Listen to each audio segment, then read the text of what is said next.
क्या आपको पता है ऐसा कौन सा नेचुरल फूड है जो आपके बच्चे के लिए एक परफेक्ट न्यूट्रिएंट है? उसकी इम्यूनिटी को मजबूत करता है, उसके ब्रेन डेवलपमेंट को प्रमोट करता है, प्लस उसे आने वाली बीमारियों और इन्फेक्शन से बचाता है। जी हाँ, दैट इज ब्रेस्ट मिल्क। इसीलिए ब्रेस्ट फीडिंग को इस दुनिया का सबसे सिंपल और इफेक्टिव तरीका माना गया है आपके बच्चे की सबसे हेल्दी शुरुआत के लिए। दोनों यूनिसेफ और WHO रेकमेंड करते हैं कि एक बच्चे को, एक न्यू बॉर्न बेबी को कम से कम 6 महीने के लिए एक्सक्लूसिवली सिर्फ और सिर्फ ब्रेस्ट फीड किया जाए, सिर्फ और सिर्फ माँ का दूध ही उसे दिया जाए। और 6 महीने के बाद में आप बाकी फूड्स और वाटर इंट्रोड्यूस कर सकते हैं along with breastfeeding up to 2 years or beyond depending upon your choice. So चलिए समझते हैं कि ब्रेस्ट फीडिंग इतनी इंपॉर्टेंट आखिर है क्यों। क्योंकि ब्रेस्ट फीडिंग के जरिए जो ब्रेस्ट मिल्क बच्चे को मिलता है वो मिल्क कंटेन करता है सारे के सारे nutrients. It's like a power house of nutrients, वो भी सही मात्रा में। सो एक optimum amount of carbohydrates, protein, vitamins, minerals, healthy fats, water, ये सब कुछ ब्रेस्ट मिल्क में होता है। सो ब्रेस्ट मिल्क एक डायनामिक, एक लाइवली फ्लूइड है। इसका मतलब ये अडैप्ट करता रहता है खुद को एक बच्चे की नीड के हिसाब से। इसलिए फॉर्मूला मिल्क से इतना अलग है क्योंकि ये चेंज होता रहता है। सो शुरू के कुछ दिनों में जो मिल्क आता है डिलीवरी के जस्ट बाद, उसे हम कोलेस्ट्रम कहते हैं। कोलेस्ट्रम एक येलो कलर का थिक मिल्क होता है जो कि भरपूर होता है with antibodies, proteins, immune cells, यानी इसे बच्चे की पहली नेचुरल वैक्सीन भी कहा जाता है क्योंकि ये जो एंटीबॉडीज और इम्यून सेल्स पहले मिल्क में पाए जाते हैं ये बिल्ड करते हैं बच्चे की इम्यूनिटी को, यानी उसकी इन्फेक्शन से लड़ने की क्षमता को बिल्ड करते हैं। प्लस ये उसके जो डाइजेशन है उसको स्ट्रॉन्ग करते हैं, उसको डेवलप करने में हेल्प करते हैं। उसकी ओवरऑल बॉडी आने वाले कोई भी इन्फेक्शन, कोई भी वायरस से लड़ सके इसके लिए प्रिपेयर करते हैं। तो ये वाला मिल्क इंश्योर करता है कि एक बच्चे का जो रिस्क है डेवलपिंग निमोनिया, रेस्पिरेटरी इलनेस यानी सांस लेने की इलनेसेस, डायरिया, इन सब के रिस्क को कम किया जा सके।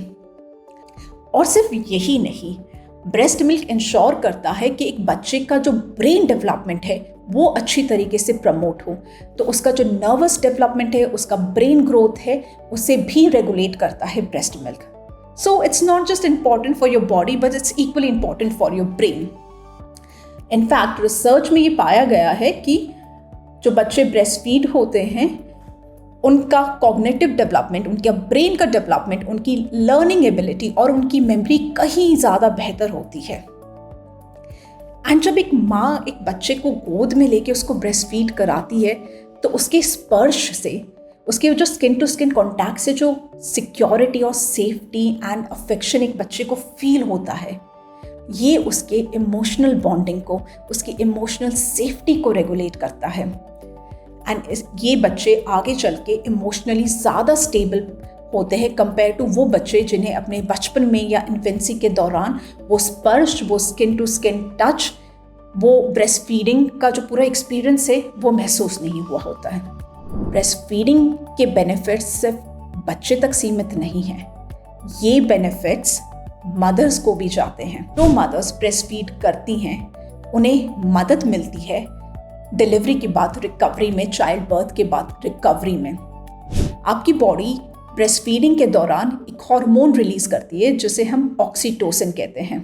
और ये ऑक्सीटोसिन हार्मोन हेल्प करता है कि जो आपका यूट्रस है वो फिर से नॉर्मल साइज पे आ सके और जो ब्लीडिंग होती है डिलीवरी के बाद में वो कम हो सके। And that's not it, long term में एक मदर का जो रिस्क है developing breast cancer, ovarian cancer या टाइप 2 डायबिटीज, ये भी रिड्यूस होता है, इसका रिस्क भी कम होता है बाय दोज मदर्स जो कि ब्रेस्ट फीड कराती हैं अपने बच्चों को।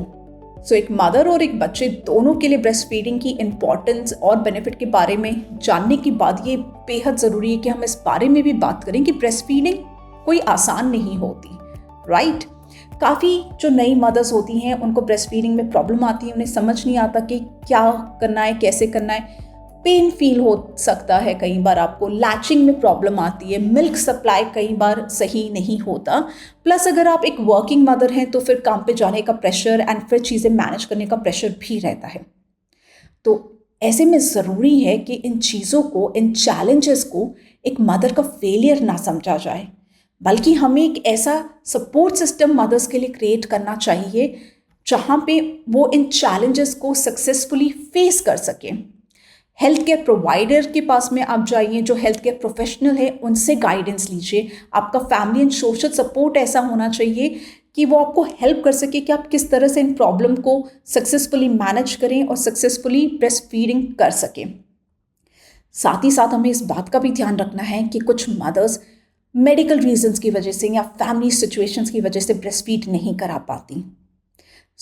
ऐसी मदर्स डिजर्व करती है हमारी अंडरस्टैंडिंग, सपोर्ट, रिस्पेक्ट, बिना किसी जजमेंट के।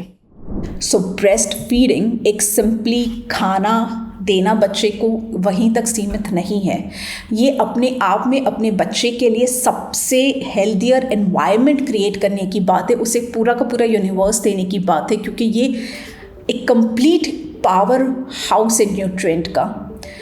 उसकी इम्यूनिटी को बिल्ड करने का, उसको स्ट्रॉन्ग बनाने का, उसके ब्रेन को अच्छे से डेवलप होने देने का, उसके emotional regulation and emotional bonding को स्ट्रॉन्ग करने का, साथ ही साथ एक बच्चे और एक माँ का जो अटैचमेंट है, जो एक रिलैक्सेशन उनको फील होता है एक दूसरे से, वो जो इमोशनली कनेक्ट फील करते हैं, वो भी ब्रेस्ट फीडिंग के ज़रिए प्रमोट होता है।